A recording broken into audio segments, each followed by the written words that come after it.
இந்த mission impossible படம்லாம் பார்த்தீங்கன்னா டாம் க்ரூஸு ஃபஸ்ட் ரீலில் ஒரு மிஷனை கையில் எடுப்பார்.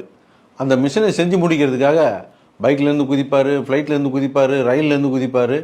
எப்படியோ காரணம் போட்டு அந்த மிஷனை செஞ்சு முடிச்சிருவார். ஆனால் இவரை பார்த்தீங்கன்னா 10 நிமிஷத்துக்கு ஒரு மிஷனை கையில் எடுத்துக்கிறாரு.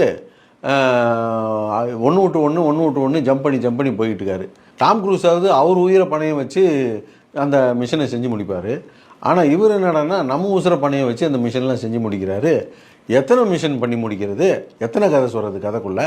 ஜெயிலில் பிரச்சனை, ஜெயிலர் வீட்டு பிரச்சனை, மலைவாசி பிரச்சனை, கள்ளச்சாராய பிரச்சனை, தூத்துக்குடி துப்பாக்கி சூடு, உமன் எம்பவர்மெண்ட்டு, சைல்டு அப்யூஸு, மத கலவரம், மத நல்லிணக்கம், இடையில கட்சி பிரச்சாரம் வேறு. இது வரைக்கும்லாம் கூட பரவாயில்ல.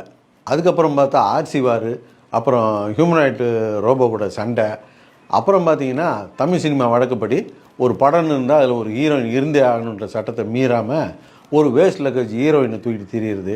இதெல்லாம் பார்த்தாதுன்னு ஒன் லாஸ்ட் டான்ஸ் ப்ரோ அப்படின்னு சொல்லிவிட்டு கடைசி படம் தானே இந்த டான்ஸையும் பார்த்து வைப்போம் அப்படின்னு சொல்லிட்டு அதையும் பார்த்துட்டு ஒரு வழியாக வந்து சேர்ந்தோம். தெலுங்கு படத்தை தமிழில் ரீமேக் பண்ணியிருந்தால் பரவாயில்ல.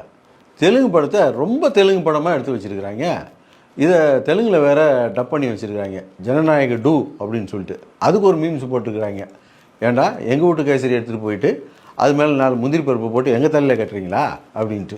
இந்த படத்துடைய கதையாகவே இதெல்லாம் சினிமாவில் மட்டும்தான் நடக்கும், நிஜத்தில் சாத்தியமே இல்லை அப்படிங்கிற கதையை படமாக எடுத்து வச்சுருக்கிறாங்க. கொஞ்சம் கூட யதார்த்தம் இல்லாமல் உண்மைக்கு நெருக்கம் இல்லாத ஒரு படமாக எடுத்து வச்சுருக்கிறாங்க.